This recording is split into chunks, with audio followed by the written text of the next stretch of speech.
this rate. And the other news coming out of the Nintendo Direct. So yes, there were more news outside of just the Metroid and Zelda news. Swinny, do you want to cover the Smash news?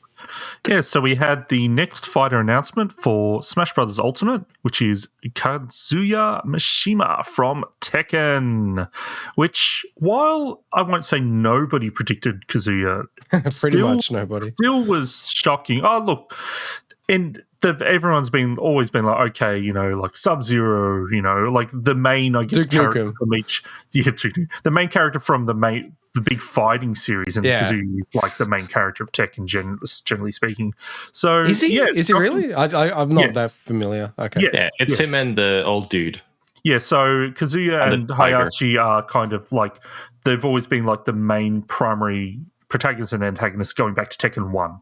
Yeah, and even in Tekken 7, that story really came back to fruition as well. So, but yeah, so he's the 5th edition of the 6-character Fighter Pass 2. So the second last DLC character of what they've announced, possibly the second last ever. We'll see. I hope not. I hope not as well. And from what they've shown, so we didn't get to see too much, but features essentially the largest moveset of any single Smash fighter. So I'm not talking about the characters like your 3 Pokemon trainer or anything. Yeah, his moveset's just wild. And he's got things like the Demon God Fist, the 10-hit string combo. Just what they've done to translate the Tekken moves in is kind of wild. So it's going to be really cool to see when Sakurai does his breakdown on the 29th of June at midnight for us Aussies on the East Coast. Basically it seems like he's got a devil mechanic, and a rage mechanic that's probably linked there. So rage was a new system they put in Tekken 7, and so you can see the red glowing around him in the trailer. So yeah, we'll see how that all plays out. But I'm super pumped because I love playing as Terry, and he seems like he's probably going to be in a similar style. And I'm a huge Tekken fan. It's probably my favorite fighting series. So yeah. Yeah, your favorite fighting series, Tekken. Interesting. Yes. Well, I'd love to play Tekken against you. Tekken, Street Fighter, and Smash are like the 3 like fighting games in my head. And then there's always like X-Men versus Street Fighter, Marvel versus Mortal Kombat. You know what I mean? Like all the not Mortal Kombat. I never got into Mortal Kombat. Marvel versus Capcom. Yeah, Marvel versus Capcom. I love those games as well. But with Tekken, I just never really had anyone to play with, and it's like one of those games. I feel like it's just so much. Fighting games are just so much better when you're playing against people.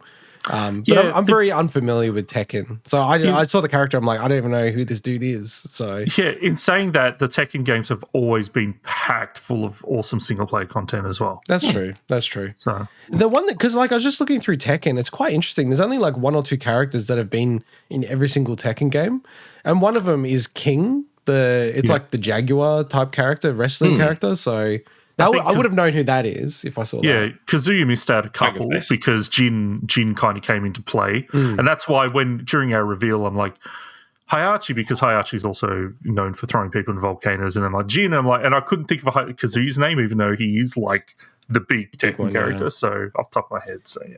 Yeah, no, it's, I think I heard more people saying they thought it was going to be Jin, but no, it's really, really cool. I love how like they always do really left field things with it. The whole Metroid Dread thing just made me say to Swinny, like, I just wish they had like skin DLC that you could apply to existing fighters. Like we're getting up to 82 fighters by the end of the Fighter Pass 2. Like it just seems like free money if they do that. But yeah, we'll see if they do that, and we'll cover it, in much more detail once like post the Sakurai Direct. So I'm really looking forward to that. And the other big news for us all was Advance Wars 1+2 reboot camp. So yeah, this was like a massive fan service in this whole just Direct. Call it 3. Well, there's been an Advance Wars 3. Yeah, there's already Advance Wars 3. It's also weird because the whole Famicom War series is like the most mistitled and misunderstood series maybe ever. Because the very first game is obviously Famicom Wars, only in Japan, and then we only got the Advance Wars series. It's weird how now they're just continuing with the Advance Wars name. But yeah, like really exciting. The thing that really excited me about it was that it's actually going to be developed by WayForward, which is you know, it was kind of a big surprise to me actually that they're doing it like that. And like for me, the 3D graphics didn't click, but for you guys, how did you find the graphics for it? Yeah, they look pretty cool to me, but I never played the original, so I think it looks like a great 3D version of the original 2D art. I do love the original 2D art, but I mean, it's harder to get newer players over the line with sprite artwork these days, so it makes sense to do this. It'd be cool if you could unlock the original versions as well. But dude, don't even say that to me. You sick man. Or like sick man. Like what they did with the remakes of some of the LucasArts games, where you can press a button and it switches between them. That was really cool. The problem with that is, well, I guess they could, but it's just like widescreen to not widescreen. You know, it's like, I guess the LucasArts ones had the same issue. Well, I mean, they could keep the widescreen, but just switch to pixel art. But I mean, you're talking Game Boy Advance resolution here, so yeah. No, but I want those chunky pixels. Give me the chunky pixels. I want those. So I will be picking this up. I'm going to be really interested to see how it's going to be released, like physical, digital, how much. I'm assuming it's going to be like $69 Australian, which nice. Nintendo makes a killing on these re-releases. So like they're doing work, but yeah, it's a lot. I don't even remember Intergot, but the first Advance Wars game was really weird with its Japanese release. So it didn't come out for years later in Japan. Yeah. Because it hit around September 11. And so they actually delayed it in Europe as well. But then it apparently didn't come out to Japan until 2004 when they had so it's like 3 years later when they had the compilation of 1 and 2 then. So it's kind of crazy for a series that was Japan only to not then have the advanced version launch in Japan for ages. Yeah, it's like, honestly, it's the weirdest title and the way it all works and everything. So it's like Famicom Wars, Game Boy Wars, Super Famicom Wars, and Advance Wars. But now Advance Wars is almost like stuck as a title when it got released on DS. No, but then you had Battalion Wars or whatever it was. Yeah, but that's a side series, right? No, but it's still related to it. Yeah, I agree. He still has this. Is it related to Halo Wars? No. Yeah, I don't know. It's such a funny series. Like, it's one of those weird ones. Like, if you look at the Japanese titles versus the English titles, and like you're saying, the releases, like, it went in the US 3 years earlier than the Japanese one, whereas most of the Japanese ones never came out over here. Yeah. Mike, I think you would really love these games.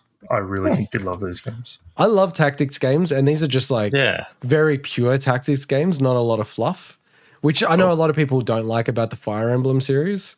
Which I like in the Fire Emblem series, to be honest. But yeah, like if you just want to remove having tea and playing a weeb in the Fire Emblem series, this is definitely the kind of game to check out. And yeah, Advance Wars 1 and 2 are just incredible games. So to get the compilation, Mike, it's like really good. And obviously, like I'm out of sync with a lot of people in terms of the graphics, and maybe I just need to see it on the console and see if it clicks. And then finally, the last thing, and obviously it's just highlights from the Nintendo Direct because it's a hell of a lot more that was covered in there, is it's not Super, it's Mario Party Superstars. I can understand why they didn't do Super Mario Superstars.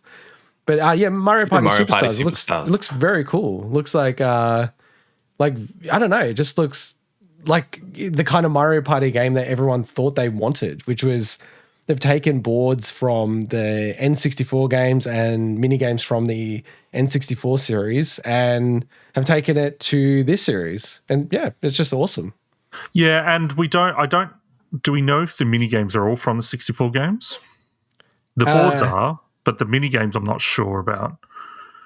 Yeah, I don't think they've officially confirmed that part, to be fair. Okay, because I don't think they're going to do a Mario Party Superstars 2, but it'd be a shame that they never do a compilation that includes any of the stuff from the GameCube era, because that's where some of the best boards are. The problem with the GameCube era is that they introduced a lot more mechanics that means you couldn't make it consistent across a compilation, but you could possibly make it more consistent across like a GameCube compilation or best of. So yeah, I'm super pumped for this, especially the fact that it's got online multiplayer like they added to Super Mario Party. I haven't really loved the Mario Party games since the last one on GameCube, but I played all the ones up until that one, like just hundreds of hours of those games.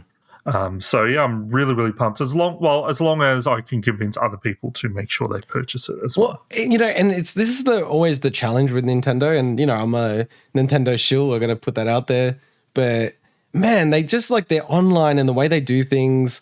Like I remember when I was trying to get you, Swinny, into Splatoon. It's like, let's play Splatoon. I love Splatoon 2.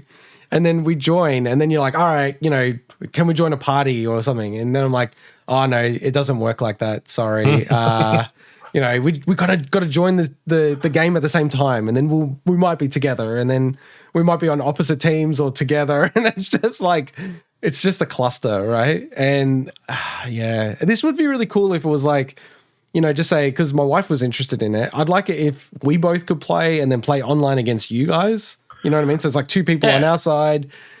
There's no guarantee that's going to work like that, man. I know, but I have okay. So first of all, we should probably see how they do it in Super Mario Party, because that's probably the model they'll follow with this.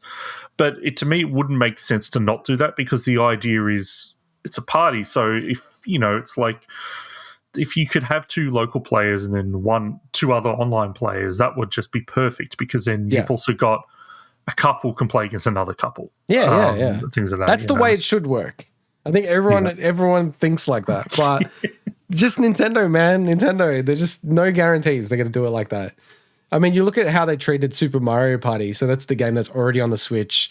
It was bare bones, hardly any boards, no online play, like outside of just the mini games. It was just a nightmare. And then they added it just recently. So I should probably actually check how the online works for Super Mario Party, because it probably will work exactly the same way. But yeah, that were all the highlights from the Nintendo Direct. Very good Direct. Super enjoyed the Metroid Dread stuff. But let's move on to the Microsoft E3 presentation.